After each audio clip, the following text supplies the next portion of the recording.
Yeah.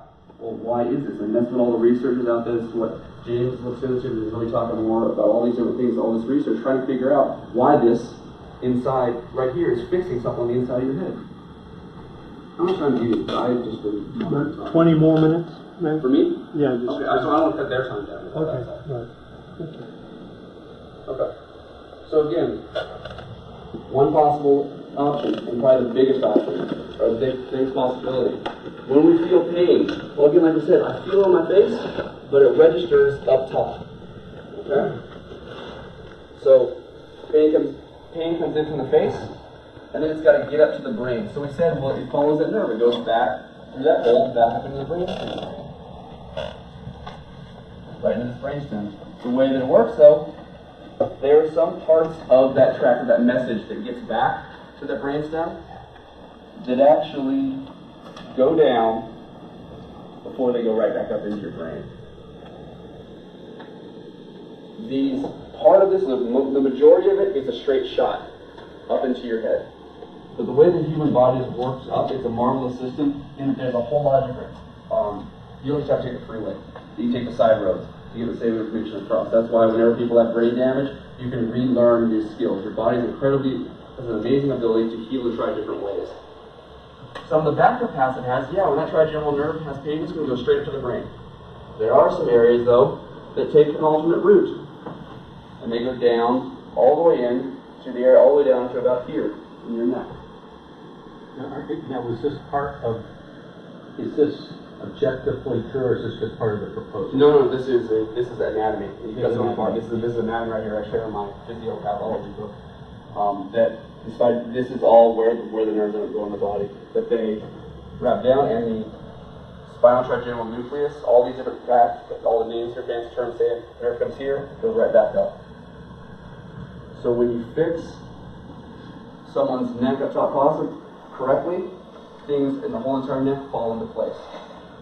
And when things fall into place, these areas right here get affected. And if I can affect the pathway down here, we're going to break that cycle of things going up.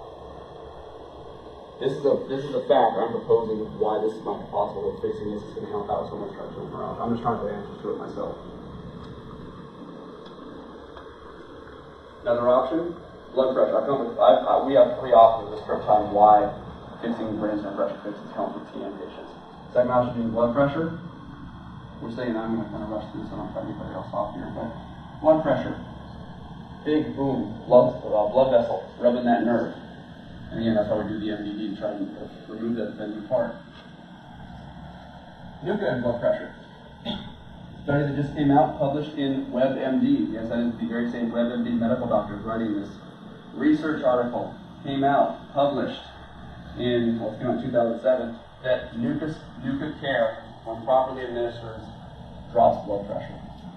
Not chiropractic theory, medical fact, published in WebMD. You can go to the website and type WebMD, type in Nuca blood pressure, you'll find the entire article. Important things to know, this is blinded. But there is a placebo group. Most people say, well, chiropractic, well, how do you know? It's just psychosomatic. You just feel there because you got clogged. There's a placebo group. They took all the patients, cut them in half. Half of them were given the Nuca adjustment. Half of them were given a fake adjustment. How do you get a fake adjustment in chiropractic? Placebo adjustment? Most amount of force you feel during a Nuca correction, during a chiropractic Nuca adjustment, is about the same. You ever had your pulse taken? Put that on the side of your neck, whereas that brainstem was below your ear. That is all you feel. Go into it later if you want to talk to me afterwards. That's all you feel. Again, because we're so specific with our x-rays, and based on physics, biomechanics, a bunch of other stuff, things start moving around. The important thing being we verify it on an x-ray. The important thing to know about is the adjustment itself. There's the adjustment itself. The important thing being they took x-rays of everybody.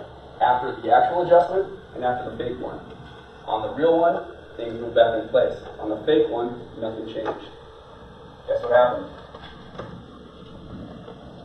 The blood pressure in people that were actually adjusted and verified on the x-ray they were adjusted dropped their blood pressure the equivalent of not 1, but 2 blood pressure medicines taken in combination.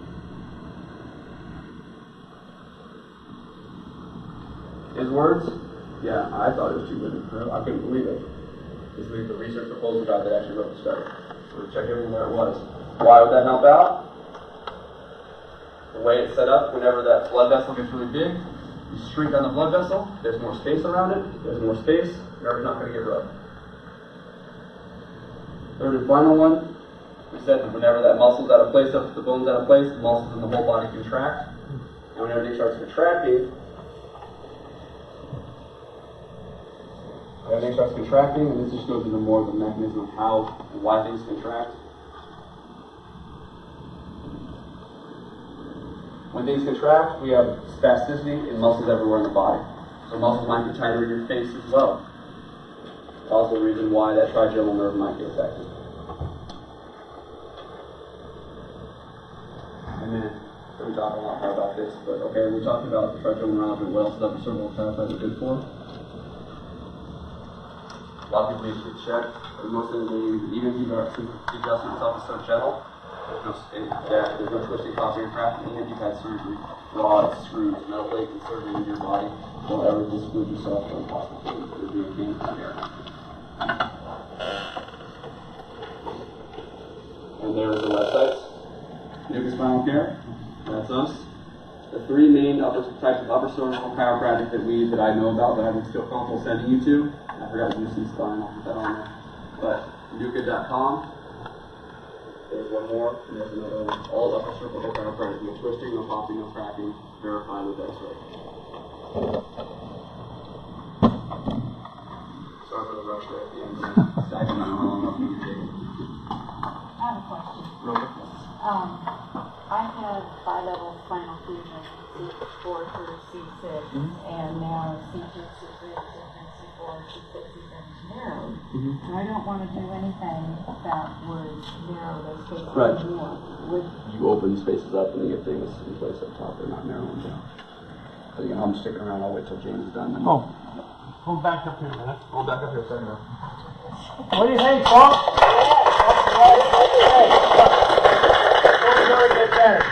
I'd like to present you with one of our bags to help you carry your stuff in. Also, you mentioned wanting to learn a little about the glycerol treatment. This is a little pamphlet from our local doctor that's helped us about the various operations. A striking back book about trigeminal neuralgia that you can have. And I'm going to throw in some of my poetry about trigeminal neuralgia. That will help you understand from a personal perspective what it's kind of like.